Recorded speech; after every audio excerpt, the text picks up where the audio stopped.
ولی آقا خان کی از شما منت طلب کرده؟ از مردم جهان کی منت طلب کرده؟ کریم آقا خان چهره طرفدار و نماینده حقیقی معنویت و روحانیت و اصالت اسلامی است. چهره که کریم آقا خان از اسلام ترسیم میکند همون اسلام است که پیامبر اسلام را آورد به عنوان رحمت و به عنوان سعادت و به عنوان نجات. مکتب اسلام وقتی که نجات خوانده می شود خیلی ها وابستگی دارد به متولی اسلام، متولیان اسلام، مبلغان اسلام. اسلامی که کریم آقا خان از آن تبلیغ می کند و در جهان ترسیم کرده است اسلام دارای معنویت هست، دارای روحانیت هست و دارای نجات هست. اسلام خدمت هست. کریم آقا خان برای تمام ابنای بشر، برای بشر مستضعف، برای بشر فقیر و بیچاره و درمانده خدمت کرده است و این خواسته اصلی و حقیقی اسلام و از لازمه مسلمانی هست. اسلامی که کریم آقا خان امروز برای جهان ترسیم کرده است، چهره‌ای را که از اسلام ترسیم کرده است، اسلام است که کاملا مطابقت با نسخه اصلی خود داره که او عبارت از رحمت بودن باشه، نه وحشت، نه ترور، نه تعصب، نه تحجر و نه هم وابستگی های نژادی.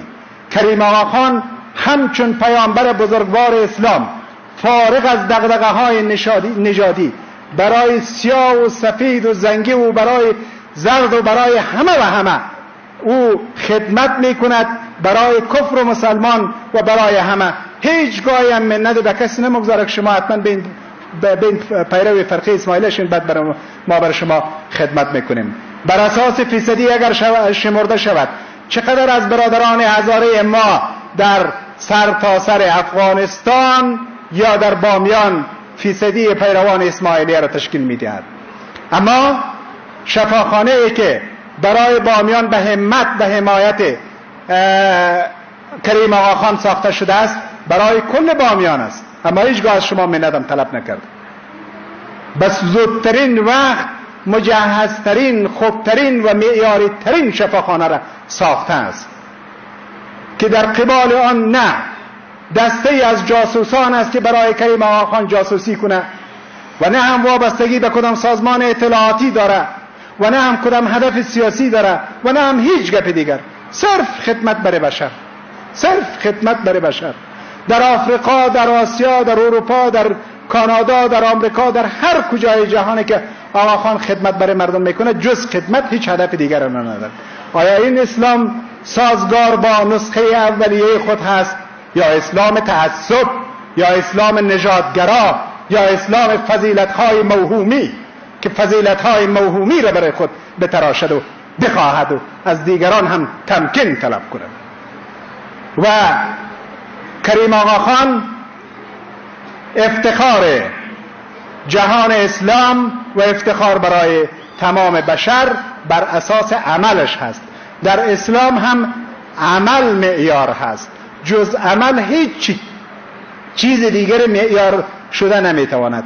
اساسی ترین معیار که در جهان اسلام و در متون اسلامی و در مقدس ترین متن اسلامی قرآن شریف که عمل باشد، بر اساس عمل اگر بسنجیم هم نماینده واقعی اسلام راستین طرز تفکر اسلام آقا خان شمرده می شود و هم صادق ترین انسان است که در عمل اسلام خدمت و محبت و مودت و رأفت را به نمایش گذاشته است.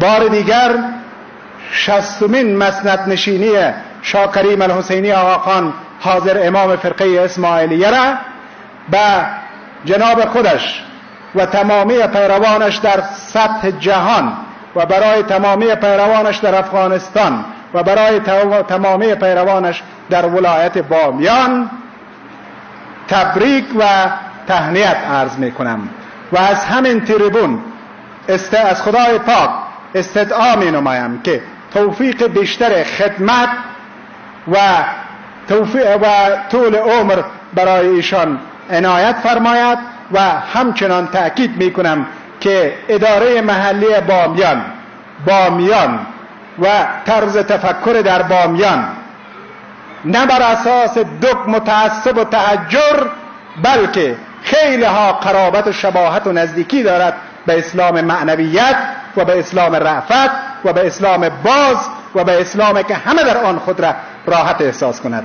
یعنی فرقه اسماعیلی اگر امروز اینجا جشن شادی برای 60مین سال مسند نشینی پیشوایشان برگزار میکند، با کمال میل و رغبت و افتخار در اینجا به عنوان مسئول ولایت هم خودم شرکت کردم، صحبتم میکنم، افتخارم دارم و تمامی همکارانم هم افتخار حضور در اینجا را دارد و تمامی هم مردم بامیانم افتخار این را دارد که از پیشوای مذهبی فرقه اسماعیلیه در اینجا تجلیل می شود و هیچ کجای اسلام توسط از این جشن خراب نمی شود، چنانچه که توسط هیچ خوشی دیگه هم در قالب قانون اسلام خراب نمی شود. اونایی که وا اسلام ها میگن و وا نگرانی ها دارن، اهداف و اغراض سازمان های جاسوسی کشورهای همسایه ما را دنبال میکنن. نگرانی از اسلام نیست، نگرانی از منافع سازمان های استخباراتی جهان است.